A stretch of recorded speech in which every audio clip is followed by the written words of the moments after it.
আয়াত ১২৮ قال موسى لقومه استعينوا بالله واصبروا إن الأرض لله يورثها من يشاء من عباده والعاقبة للمتقين।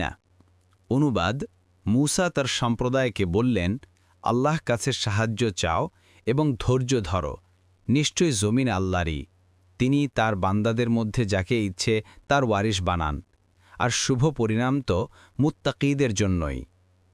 ফিরাউন মূসা আলাইহিসসালামের সাথে প্রতিদ্বন্দ্বিতায় পরাজিত হয়ে বনি ইসরায়েলদের ছেলেদেরকে হত্যা করে মেয়েদেরকে জীবিত রাখার আইন তৈরি করে দিল। এতে বনি ইসরায়েলরা ভীত সন্ত্রস্ত হয়ে পড়ল যে মূসা আলাইহিসসালামের জন্মের পূর্বে ফেরাউন তাদের উপর যে আযাব চাপিয়ে দিয়েছিল তা আবার চাপিয়ে দেয়া হয়েছে। আর মূসা আলাইহিসসালাম যখন তা উপলব্ধি করলেন, তখন একান্তই রসূল জনচিত সোহাগ ও দর্শন অনুযায়ী সে বিপদ থেকে অব্যাহতি লাভের জন্য তাদেরকে দুইটি বিষয়ে শিক্ষাদান করলেন: এক, শত্রুর মোকাবিলায় আল্লাহর সাহায্য প্রার্থনা করা, এবং দুই, কার্যসিদ্ধি পর্যন্ত সাহস ও ধৈর্য ধরা।